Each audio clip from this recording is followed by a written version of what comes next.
আজি ভারত বন্ধ 12 ঘণ্টিয়া ভারত বন্ধ। এই ভারত বন্ধ বিভিন্ন 4টি কোড এবং কৃষি আইনକୁ নেই 10টি ট্রেড ইউনিয়ন করেছি। আমি বর্তমান অছু যাজপুর রোড ঠার থিবা কেটিলি ছকঠারে। আসন্তু দেখিবা এঠিকার পরিস্থিতি কিভাবে ভাবে রয়েছে এবং মো পছপটে দেখিপারে কিভাবে ভাবে আইন টিউসর লোক মানে কেমিতি ভাবে রাস্তাকে অটকাইকি রাখিছেন এবং ধীরে ধীরে যা আম নজরক আসুচি ছোট ছোট বাইক সে ছাড়ি দেউছেন এবং বড় গাড়ি সম্পূর্ণ ভাবে বন্ধ করেছেন। এটি প্রভাব কেমিতি রয়েছে কিভাবে ভাবে লোক মানে অটাউছেন কণ কণ অটকাউছেন। আম সহিত অনেক জনে শ্রমিক নেতা অনেক এটি পরিচয় দেবে। ମୁଁ ଆଜ୍ଞା ନାରାୟଣ ଚନ୍ଦ୍ର ନାୟକ ଆଇୟୁଟିସିର ଯାଜପୁର ଜିଲ୍ଲା ଉପସଭାପତି। କ'ଣ କହିବେ ଆଜିର ବନ୍ଦକୁ ନେଇକି? ଆଜି କେତେବେଳେ ବନ୍ଦ କଲେଣି, କ'ଣ କେମିତି ଛାଡ଼ୁଛନ୍ତି, କେଉଁ କେଉଁ ଲୋକ ଯାଇ? ଆଜ୍ଞା ଏଇଟା ଆମେ କରୁନୁ, ଆଜି ଦେଶ ଯାକ ସମସ୍ତ ଶ୍ରମିକ ସଂଗଠନ ସେଥିରେ ବି ଆମକୁ କଂଗ୍ରେସ ବିଜେଡ଼ି ବିଭିନ୍ନ ରାଜନୈତିକ ଲୋକ ବି କମ୍ୟୁନିଷ୍ଟ ସମସ୍ତେ ସମର୍ଥନ କରୁଛନ୍ତି ଏ ଧର୍ମଘଟକୁ।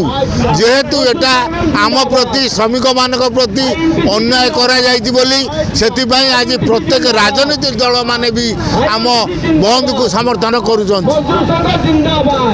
ଏଣୁ ବର୍ତ୍ତମାନ ଆମ ଓଡ଼ିଆ ଜାତିରେ ଗୋଟେ କଥା ଅଛି, ଅତି ଗର୍ବେ ହତଲଙ୍କା ଅତି ଗର୍ବେ କୌରବା।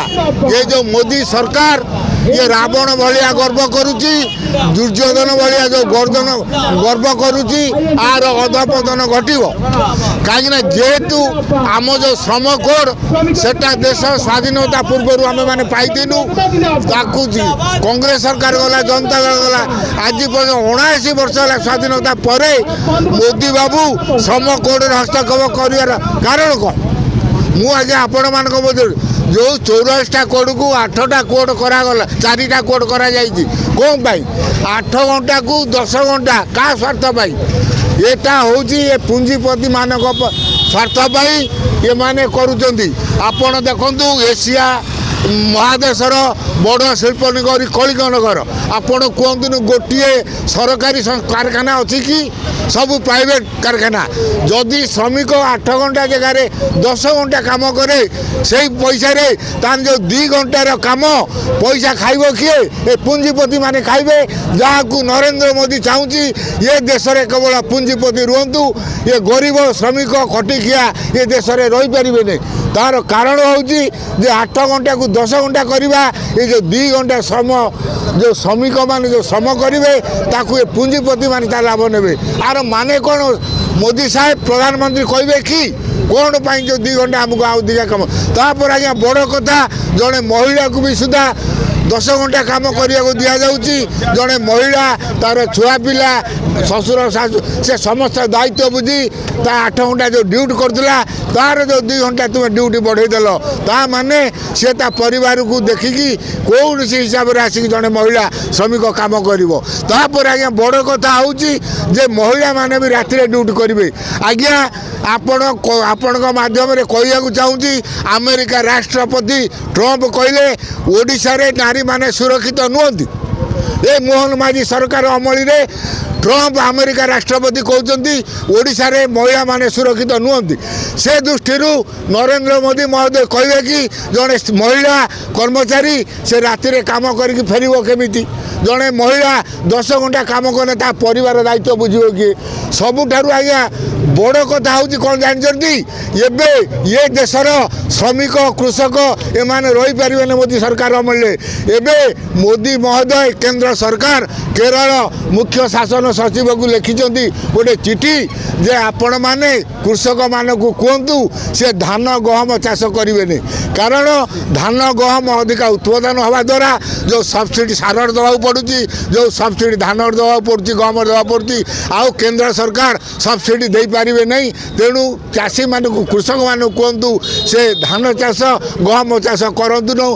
तापर भूतल पानी कमुची मु आपण माध्यम पचारिया चाहूँगी जड़े कृषक ये देश है कृषि प्रधान देश भारत, ये ओडिशा है कृषि प्रधान राज्य। जड़े कृषक भूतल जमी पानी कमुची बोलिकी गहम धान चाष करने। आज्ञा ये जो कलिंग नगर इंडस्ट्री ये देश जो कल कारखाना मान भूतल जमी कमुने केवल श्रमिक मान कृषक मान कमुची।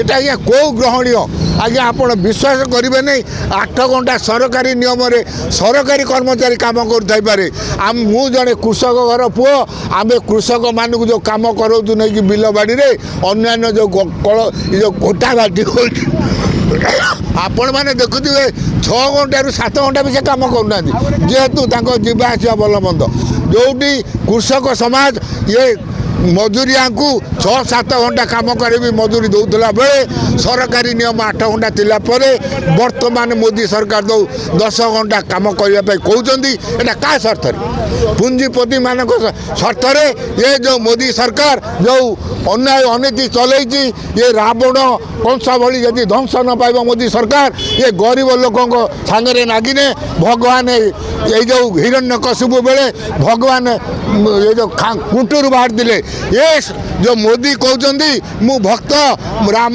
ଭଗବାନ ସାଙ୍ଗରେ କଥାବାର୍ତ୍ତା କରୁଛି ସେ ଭଗବାନ ଆପଣଙ୍କୁ ମୋଦି ସାହେବ ପଚାରିବେ ଯେଉଁ ଗରିବ ଲୋକମାନଙ୍କର 8 ଘଣ୍ଟା ଶ୍ରମ କୋଡ଼କୁ ଆପଣ କ'ଣ ପାଇଁ 10 ଘଣ୍ଟା କରୁଛନ୍ତି ଆପଣ କ'ଣ ପାଇଁ କହୁଛନ୍ତି କୃଷକମାନେ ଧାନ ଗହମ ଚାଷ କରିପାରିବେନି ଭୂତଳ ପାଣି କମୁଛି ତାହେଲେ କ'ଣ ଇଣ୍ଡଷ୍ଟ୍ରି ପୁଞ୍ଜିପତିମାନଙ୍କ ସରକାର ଏ ସରକାରର ଅଳ୍ପ ଦିନ ପରେ ଅଧପତନ ଘଟିବ ଆମେ ନ୍ୟାୟରେ ଅଛୁ ବୋଲିକି ଶ୍ରମିକମାନେ ଆଜି ରାଜ୍ୟର ଦେଶର ସମସ୍ତେ ରାଜନୈତିକ ଦଳମାନେ ଆମକୁ ସମର୍ଥନ କରୁଛୁ।